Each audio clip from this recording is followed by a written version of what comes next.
Welcome back to the Deep Dive. Today, we are shifting gears a little bit. Yeah, well, I spent a lot of time on this show looking at markets or, breakthrough technologies or deep history.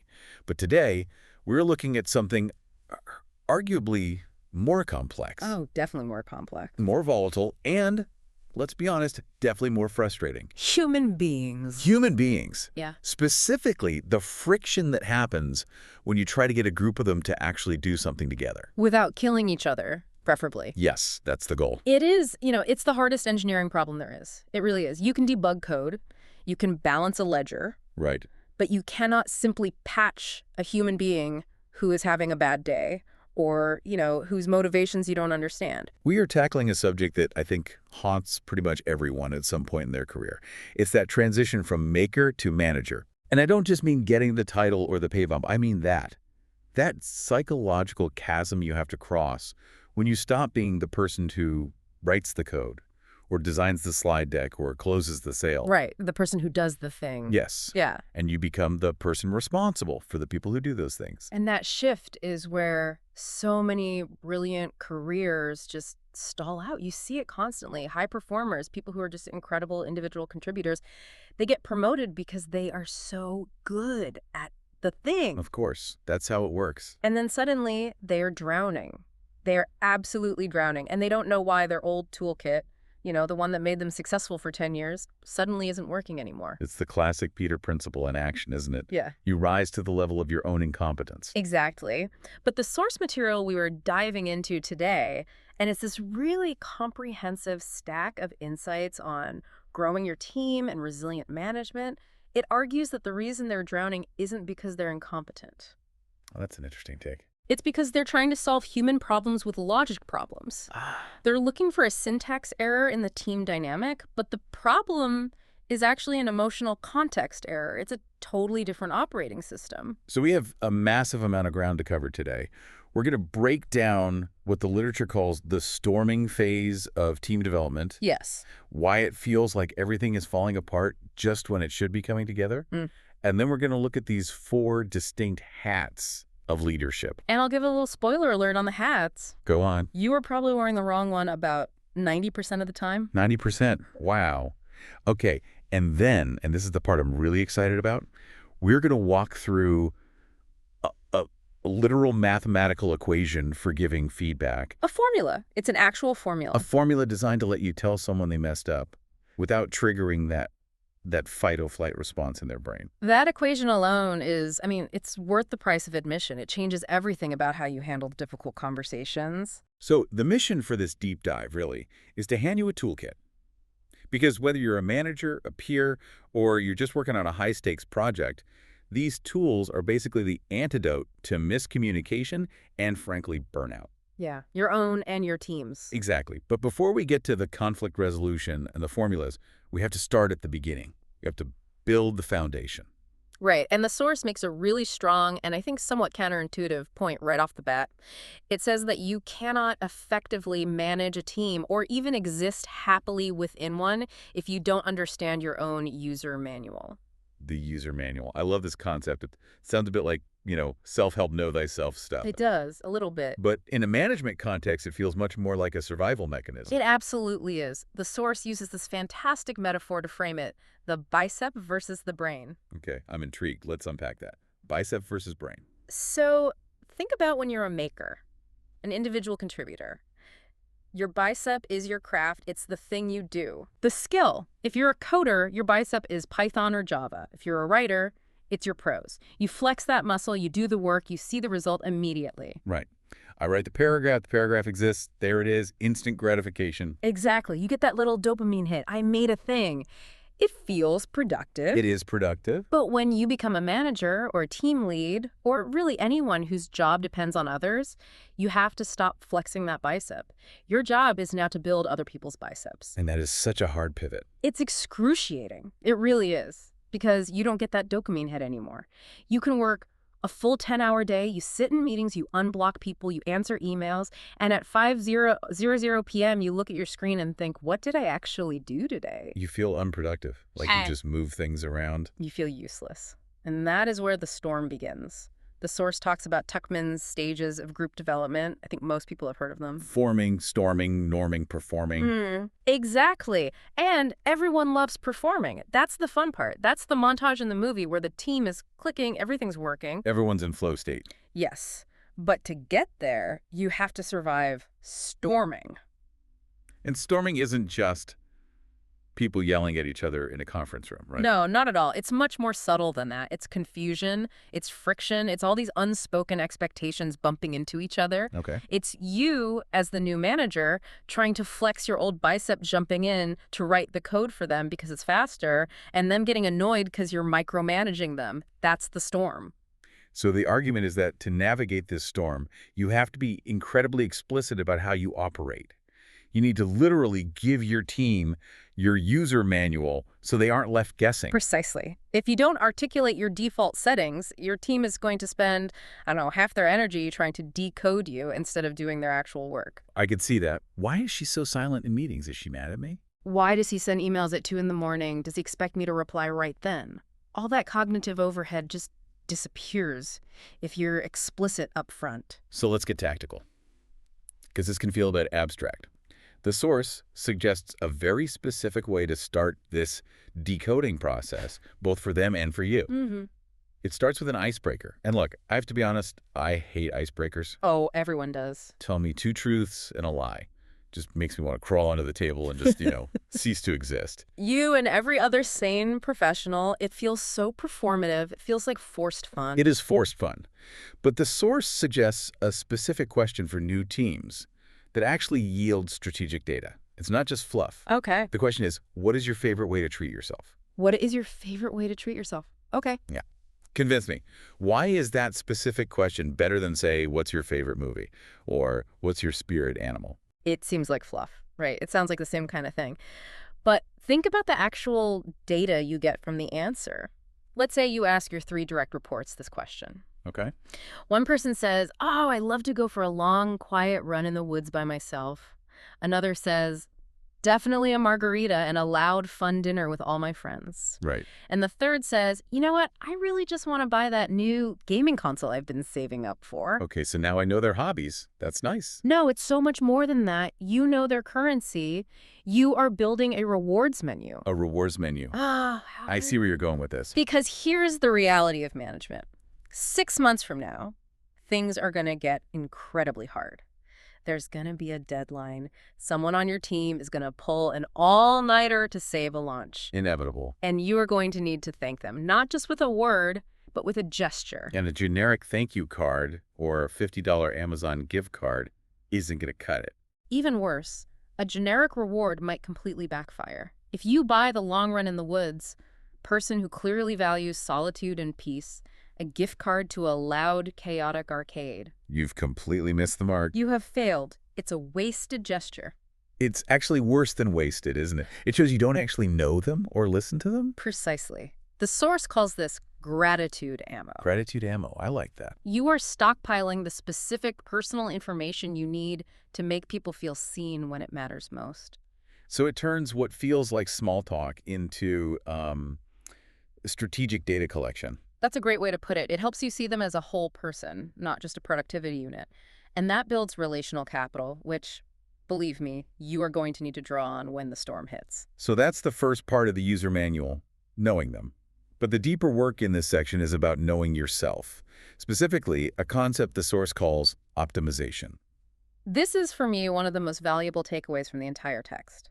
It's a question that sounds simple, but it's profound. Okay, what's the question? What are you optimizing for? In tech or in business, we talk about optimization constantly. We optimize codes for latency, we optimize ad spend for yield. All the time. But we so rarely apply that rigorous trade-off thinking to our own behavior as leaders. We don't. We tend to think we can be everything to everyone. I want to be a chill boss who is also incredibly detail-oriented and drives the team to work fast, but also respects work-life balance and never works on weekends. The unicorn boss. The unicorn boss who doesn't exist. You cannot be everything at once. The source is very clear on this. You have to pick a lane. So give some examples of this, right? Let's walk through one. Transparency. Okay, yeah, transparency. So let's say I'm a leader and I decide my thing is transparency. I'm optimizing for it. That sounds great on paper. Who could argue with transparency? I hide nothing. It sounds incredibly noble. I thrive in an open and honest environment, but let's play that out in the real world on a day-to-day basis. If you are truly optimizing for transparency, you are sharing everything. You're CCing your team on every single email thread. You're sharing early, messy drafts of documents. I'm already getting stressed. You're telling them about potential reorgs months before they are decided. You are, in the source's words, dumping buckets of clarity on every situation. And I can immediately see the downside. It's just, it's noise. It's cognitive overload. It's noise and it's anxiety. If I come to you and say, hey, just so you know, upper management is thinking about cutting the budget for your project, but maybe not, we're not sure, just wanted to keep you in the loop, I feel better. Right. You feel like you did your job, you were transparent, you adhered to your value. But how do you feel? I feel terrified. I can't focus on my work for the rest of the day. You are spiraling. So my optimization for transparency is actually de-optimizing for your psychological safety. That is the trade-off. Yeah. And you have to own it. That is a huge insight. Every optimization has a shadow side, a cost. Exactly. Let's look at another one from the text. Collaboration. Okay. We're a team. We do everything together. Right. The philosophy is we brainstorm everything. We pair on code. We make every major decision as a group. No one works in a silo. And the upside there is obvious. You get high buy-in. Everyone feels a sense of ownership over the final product. Definitely. But the trade-off, what's the shadow side? I mean, it has to be speed. Speed and just sheer exhaustion. It's designed by committee. And if you have a high performer on your team who just wants to run, someone who has a clear vision and just needs to execute, and you force them to collaborate on every tiny decision, they're going to get so frustrated. You're going to quit. They'll find a place that lets them run. So asking what am I optimizing for isn't about finding the right answer. There is no right answer. It's about knowing and owning your trade-offs. And communicating them. That's the key. The source actually provides a tool for this. It's kind of funny. It's a literal Mad Lib exercise. A fill-in-the-blank script for managers. Yes. It goes something like, I thrive in a blank environment. I value blank and blank. And then the most important part, you'll see this when I blank. Okay, that last part, you'll see this when that feels like the most critical piece. It is, because it connects the abstract value to a concrete, observable behavior. Right. So imagine sitting down in a one-on-one with a new team member and saying, look, just so you know, I optimize for strategic thinking. That means I care about the long-term business goal above almost everything else. Okay, so far so good. You will see this when I ask you to stop working on a feature, even if you spend a week on it, because new data shows it doesn't move our main KPI. Wow. Okay, that changes the entire narrative. How so? It prevents the team from spinning a story in their heads like, he's such a killjoy. He just hates our cool features. Exactly. Instead, they think, oh, okay, he's doing the strategic thinking thing he told us about. He's just following his protocol. It depersonalizes the friction. The text says it stops teammates from being mystified by your behavior. And that is the absolute foundation for everything else. Because when the human brain is mystified, when it faces ambiguity, it interprets that ambiguity as a threat. Which brings us perfectly to the hats. Once you know yourself, your optimizations, your trade-offs, you have to figure out how to actually help these other people on your team. Right. So you've done the self-work, you're in the storm, the waves are high. What do you actually do? Yeah, what's the action? And this is where the source introduces this brilliant framework of the 4 hats of leadership. Mentoring, coaching, sponsoring, and feedback. And the core insight here, as you spoiled earlier, is that you have to consciously switch between them. You can't just live in one hat. You have to be a shapeshifter. But the problem is, most of us have a favorite hat, a comfortable, worn-in hat. And that hat is mentoring. That hat is mentoring. Hat number 1, mentoring. The text calls this the default mode. Why are we so addicted to mentoring? Because it feels good. It's simple. It does feel good to be the expert, to have the answer. Of course. It strokes the ego. Mentoring, in this specific context, is defined as, I have faced this exact problem before. Here's how I solved it. You should do what I did. Let me just download my wisdom directly into your brain. Precisely. And look, it's efficient, it's helpful, and let's be very clear, sometimes it is absolutely necessary and correct. Right. When? If you have a junior employee who literally doesn't know how to file an expense report or where the company's code repository is, Do not coach them. Please don't coach them. Do not ask them, well, what do you think the process for expense reports is? Just tell them, mentor them, give them the information. Right. Mentoring is for direct knowledge transfer. Yeah. Simple as that. But the trap is that most managers stay in mentoring mode 90% of the time. Even when the problem isn't a lack of knowledge, it's a lack of, say, confidence or clarity. And the danger there is something the source calls bias. Yes, and this is where it gets really, really interesting. The idea that good advice can actually be dangerous. How can good advice be dangerous? It can be toxic because your advice is based on your context, your privilege, your personality, your lived history. It's not universal truth. The source gives a really specific and I think powerful example regarding identity here. It does. Let's imagine a manager. He's confident, maybe a little loud and extrovert. He's probably been rewarded his whole career for being aggressive and taking charge in meetings. The classic table pounder. The table pounder, exactly. Yeah. Now, he's mentoring a junior woman on his team, or maybe someone from a more reserved cultural background that values deference. And his advice to her is what? You need to be more assertive. Speak up. Interrupt people if you have to. Grab the bull by the horns. He genuinely thinks he is giving her the secret key to success in the corporate world. He means well. He absolutely means well, but the research is very clear on this. When a woman or a person of color exhibits that exact same aggressive behavior, they are very often penalized for it. They aren't perceived as competent and a leader like he was. They're perceived as abrasive or difficult or angry. So the very same strategy that worked for him that got him promoted actually backfires for her. It hurts her career. It's a devastating context mismatch. Yeah. So by mentoring her, by giving her his solution, he is, without realizing it, setting her up to fail. So the takeaway from the source is that mentoring is about you. It's self-centered, fundamentally. It assumes you are just a younger, less experienced version of me, so what worked for me will work for you. That is a tough pill to swallow for a lot of managers. So if mentoring is about me, the manager, what's the hat that's about them? Ah, that brings us to hat number 2, coaching. Coaching. Now, this is a word that gets thrown around so much it's almost meaningless. Everyone's a coach. But the source has a very strict, very specific definition of this. It does. And in this framework, coaching is essentially the opposite of mentoring. Mentoring puts the focus on the solution. Here's the answer. Right. Coaching puts the focus on the problem and, more importantly, on the person. Okay, so instead of here is the answer, coaching is what? It is the discipline of not giving the answer. It is the art of asking open-ended questions to help the other person reflect and solve the problem for themselves. Okay, that sounds incredibly frustrating for the manager. Oh, it is agonizing. It's torture at first. If you are a problem solver by nature, and most managers are sitting on your hands while someone struggles to find an answer you already know, it feels like physical pain. You want to scream, just do this. You want to jump in and fix it. Of course. It's faster. It's more efficient in the short term. But if you jump in... You steal their opportunity to learn. You steal the brain wrinkles. I love that phrase from the text. Developing their own brain wrinkles. It's so good, isn't it? If you solve the problem for them, you get the practice. Your neural pathways get a tiny bit stronger. If you coach them to solve it themselves, they build the capacity. They get the brain wrinkles. So you're not building their bicep for them.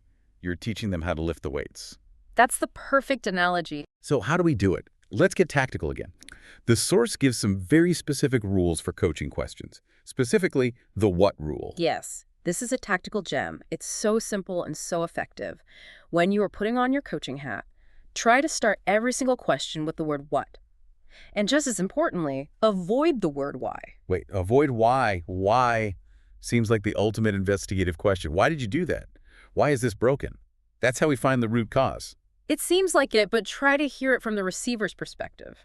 If I say to you with a certain tone, why did you do that? How does that land? It sounds judgmental. It sounds like an accusation. It puts you on the defensive immediately. Yeah. Your brain doesn't go into problem-solving mode. It goes into justification mode. Because I didn't have enough time. Because the client yelled at me. You start looking backward, defending your past actions. It triggers the inner lawyer in your brain. Yeah. You're building a case for your defense. Exactly. Whereas what questions trigger the inner engineer in your brain?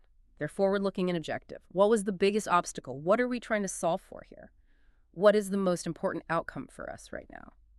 It moves you into analysis mode, not defense mode. That makes sense. And the text also suggests avoiding how. questions, at least at first.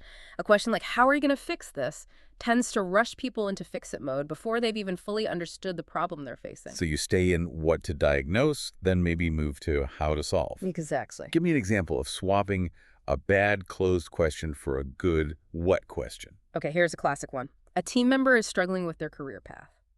A bad closed question would be, do you want a promotion to senior engineer?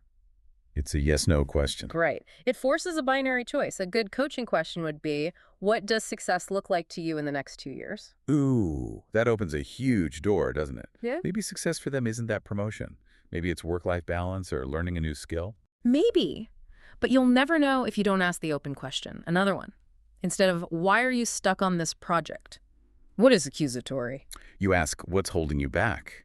Or what feels like the biggest blocker right now? Precisely. It turns you into a curious partner rather than a judgmental boss. And that leads to the second major technique in coaching, which is reflections. The source calls it holding up the mirror. Mm-hmm. This is simply repeating back what you hear, right? Yeah. So what I'm hearing you say is, It sounds a little therapeutic, I know. It can feel awkward and artificial the first few times you do it. Am I a manager or a therapist? right. But the source argues that we so rarely feel truly heard at work. Usually when we're talking to our boss, we know they're just waiting for their turn to speak. They're reloading their argument. I'm just waiting for a gap in the noise to jump in with their solution. Exactly. But when a leader actually stops, pauses, looks you in the eye and says, let me just make sure I've got this straight. You're feeling frustrated because the timeline moved unexpectedly, and you're worried that the quality of your work is going to suffer. Is that about right? The physical relief in the room is palpable when that happens. It just lowers the blood pressure. It de-escalates everything. And what's amazing is that often when you reflect back what they said, they'll go, well, yeah, but actually that's not quite it. It's more like, and suddenly they are clarifying their own thinking for themselves. You didn't do anything but hold up a mirror. And they figured it out. They developed their own brain wrinkles. So, to recap the hat so far, mentoring is, I know the path, follow me. Coaching is, I'll hold the flashlight while you find your own path. Perfectly put. But there is the third hat, and this one feels different. The source describes it as career rocket fuel, the sponsoring hat. This is the one that really changes careers. It's the least understood and arguably the most powerful, and it is absolutely crucial to distinguish it from mentoring. Okay, how are they different? They sound similar. They sound similar, but they're worlds apart. Mentoring is talking to someone. You're having a coffee. You're giving advice. Sponsoring is talking about someone when they are not in the room. Oh, that is a powerful distinction. Sponsoring is actively using your political capital. It's feeling, as the text says, on the hook for getting someone to the next level. It's putting your own reputation on the line for them. The source cites a really important study here from the Center for Talent Innovation. Yes, and the finding is just stark. It's unambiguous. Sponsorship is significantly more effective for career advancement than mentoring is. More effective than mentoring. You can have all the mentors in the world. You can have coffee chats with the CEO every single week. But if no one is in that closed-door senior leadership meeting saying, we need to give this high-stakes project to Sarah, I know she can do it, and I'll vouch for her. You aren't moving up. You're just having a lot of nice coffees. Exactly. So what does sponsoring look like in practice on a daily basis? It's things like assigning stretch tasks, giving someone a project that is slightly beyond their current proven skill set, the scary projects. The projects that get you noticed if you succeed. Exactly. It's suggesting them for a conference talk. It's putting their name forward for a high-visibility presentation to the board. It's public advocacy. It's giving them a platform. But we have to go back to the equity angle here. Because just like mentoring had that bias trap. Sponsorship has a massive disparity problem. A huge one, it sounds like. It's called in-group bias, or the mini-me syndrome. Yeah, the mini-me problem. We tend to sponsor people who remind us of ourselves. It's a natural human tendency. It's not usually malicious. If I see a younger version of myself in you, maybe you went to my alma mater, you have my quirky sense of humor, you approach problems the way I do, I'm naturally going to want to open doors for you. I get you. It feels safe. But the inevitable result is that people who don't look and sound like the existing leadership team get left behind. And the phrase the source uses to describe this is just. It's devastating. It says these groups are often over-mentored and under-sponsored. Oof! Over-mentored and under-sponsored. Let's break that down. It means that people from underrepresented groups get lots and lots of advice. Here's how you should change your communication style. You should read this book. Let me give you some feedback on your slide deck. They get plenty of coffee chats. So they get mentored. They get mentored to death. But they are systematically denied access to the career-launching work. They aren't getting the actual opportunities, the at-bats. So if you are a leader listening to this, the call to action is pretty clear. You have to consciously audit your sponsorship. Yes. Yeah. You have to be deliberate. Look at your project roster from the last 6 months. Who are you assigning the cool, high-visibility, career-making work to? And who gets the maintenance work? Exactly. And if the answer is always the same demographic, if it's always the people who remind you of your younger self, you're failing as a leader. You are leaving incredible talent on the table. You have to be intentional. You have to consciously put on the sponsoring hat for people who don't trigger that instant mini-me recognition. That is the difference between being a nice boss who gives good advice and being a truly effective, equitable leader who builds future leaders. Okay, so we have mentoring, which is about Yeah. advice. We have coaching, which is questions, and sponsoring, which is advocacy. That leaves the fourth hat, the one everyone, and I mean everyone, dreads. The F word, Feedback. feedback. Why is it so hard? Even when we know it's necessary, even when our intentions are good and we want to help, giving critical feedback feels like walking into a minefield. It feels that way because biologically it is a minefield. The source dives into the neuroscience here, which is fascinating. It talks about the amygdala hijack. The lizard brain taking over. The lizard brain, yes. Our brain, at its most fundamental level, is wired for one thing above all else, to detect threats and keep us alive. Yep. For most of human history, threats were physical. A tiger in the bushes, a falling rock. But in the modern workplace, the threats are social.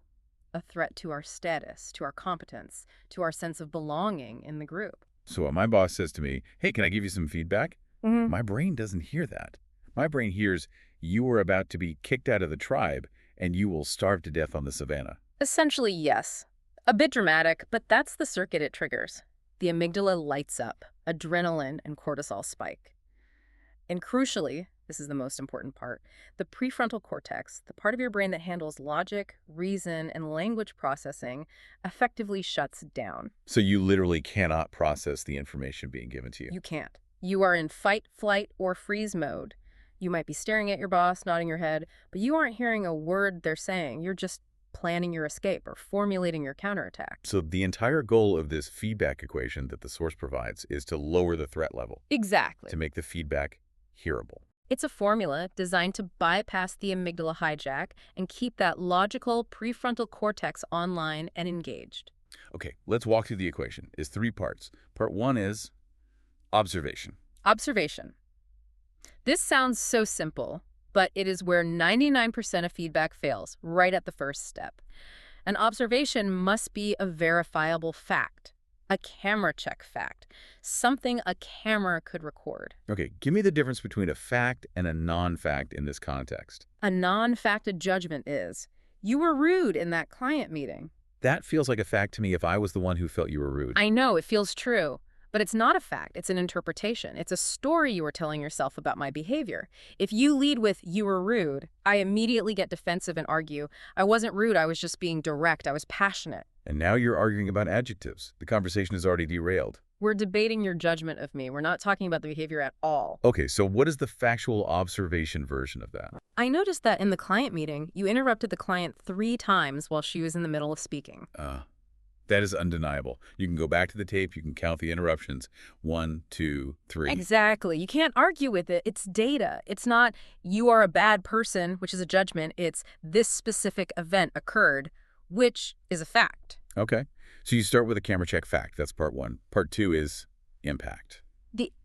So what? You have to describe the effect, the consequence of that observed behavior, and ideally, you tie it to something that the recipient cares about. So it's not just, and it annoyed me. It annoyed me is okay, I guess, but it's not very powerful. It slows down the team, or it hurts our reputation with the client. That's better. Right. So going back to the interruption example, I noticed you interrupted the client 3 times. The impact was that after the 3rd time, she seemed to shut down and stop sharing her detailed requirements, which means we now have a gap in our understanding for the build. Okay. So fact equals 3 interruptions. Impact equals we missed critical data. Very clear. Right. And now we're at the crucial pivot point. Part 3. Traditionally, this is where a manager would make a request. Please stop interrupting people. Which puts us right back in mentoring mode, doesn't it? Yeah. I have the solution. The solution is for you to do this. Exactly. And look, asking them to stop might work, but the source suggests a much, much better way. Instead of a request, ask a question. You pivot from giving feedback to putting on your coaching hat. Give me the example. What's the question? Can you help me understand what was happening for you in that moment? Or even better, tying it back to our earlier concept, what were you optimizing for in that conversation? Why is the question so much better than the direct request? Because of all the context you might be missing. The source tells this incredible and true story about eye contact that just drove this home for me perfectly. Yes. This story is the perfect illustration. Please tell it. So, a workshop facilitator is running a session, and there's an attendee in the front row who will not make eye contact with her. Every time he answers a question, he looks around the room, he looks at the wall, he looks down at his shoes. Anywhere but at her. And the facilitator's lizard brain starts firing. Yeah. She thinks he's disengaged. He thinks this is a joke. He's being rude. He's avoiding me. Right. That's the judgment. That's the story she's telling herself. Her amygdala is firing. This person doesn't respect me. So using the old model, the facilitator could have made a request. Please look at me when I'm talking to you. And that would have been an absolute disaster, because after the session, the facilitator got curious. She put on her coaching hat and asked the question. And what did she find out? She found out that in the attendee's culture, looking a superior or a teacher directly in the eye for a prolonged period is a sign of aggression and disrespect. Exactly. He was looking at the floor and around the room as a sign of deep respect for her authority. Wow. Just why? He was actively trying to be the most respectful person in the room. And what the manager interpreted as avoidance, the employee intended as deference and connection, the signals were completely crossed. Exactly. And if the manager had made that request, look at me, she would have forced him to be rude by his own cultural standards. She would have crushed his sense of psychological safety. But the question revealed the hidden context. Questions reveal context that requests suppress. That is the golden rule here. By ending your feedback with a question, you turn a potential confrontation into a collaborative investigation. And you completely lower the threat level. Yeah. You're not attacking them. You're inviting them to solve a problem with you. Precisely. You instantly move from you versus me to us versus the problem. It's a lot, but it's so beautifully integrated. It all fits together. We've got the foundation, right? The treats, the user manuals, the optimization. Then you've got the hats you wear day to day. Mentoring, coaching, sponsoring. And then you have the feedback equation for when you need to course correct. It's a complete ecosystem for management. You start by knowing your own style, what you optimize for. You navigate the daily work by consciously switching hats, mentoring when someone is new, coaching when they're stuck, sponsoring when they are ready to fly. And when things inevitably go off the rails, You pull out the feedback equation, and you course correct with curiosity instead of judgment. it really reframes the entire job of being a manager. It's not just about being the boss. It's more like being a gardener.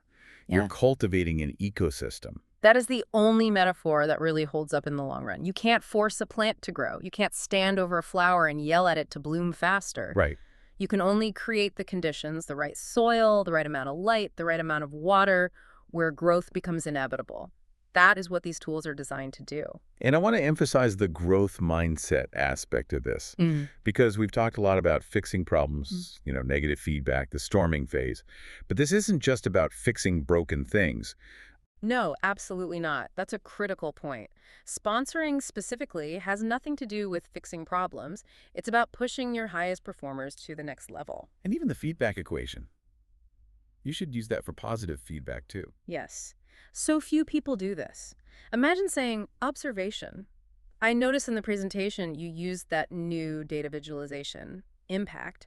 The client finally understood the core issue and it unblocked the entire project. Question. That was brilliant. How did you think to approach it that way? You're not just saying good job, you're reinforcing the specific behavior you want to see more of, and you're learning from them. Exactly. You reinforce the behavior you want. If you only pull out these tools when things are on fire, you're missing half their value. You need to garden the good plants, not just spend all your time pulling the weeds. That is a great point. Don't wait for the storm to start building the shelter. Right. use these tools in peacetime, and they'll be much more effective in wartime. So as we wrap up this deep dive, we always like to leave our listener with something to chew on, a final provocative thought to take with them. I want to go back to the idea of optimization, Yes. because I think it's the most personally challenging part of this entire framework. It requires the most rigorous self-honesty. How so? Well, if you truly accept the premise that by optimizing for one thing, let's say it's speed, getting things done fast, you must also accept that you are, by definition, de-optimizing for something else. There is no free lunch. There is no free lunch. So if you're optimizing for speed, maybe you're de-optimizing for accuracy. Or maybe it's employee wellness. Or maybe it's long-term code quality. So my question to the listener is, what are you neglecting right now because of your default setting? What is the shadow side of your managerial superpower? Oof. That is a heavy question for a Tuesday afternoon. It is. But if you can answer it, you can mitigate it, you can be honest about it, you can warn your team, you can write it right there in your user manual. Warning. I optimize for speed, so my blind spot is X. Please call me out when I'm running you over in service of a deadline. And that's the kind of vulnerability that builds real deep trust. It turns your personal weakness into a shared team constraint that you can solve together. And that is where real high-performing teamwork actually happens. I love that. Okay, listeners, your homework, if you choose to accept it, is simple. Just try one thing from today. Do the Mad Lib introspection for yourself, or the next time you have to give even slightly difficult feedback, write out the equation first. Facts, impact, question. Just see if it changes the outcome. And maybe, just maybe, ask your team, what is your favorite way to treat yourself? You might find out you owe someone a margarita or a quiet afternoon off. You definitely might. Thanks for diving deep with us. We'll see you next time. Take care.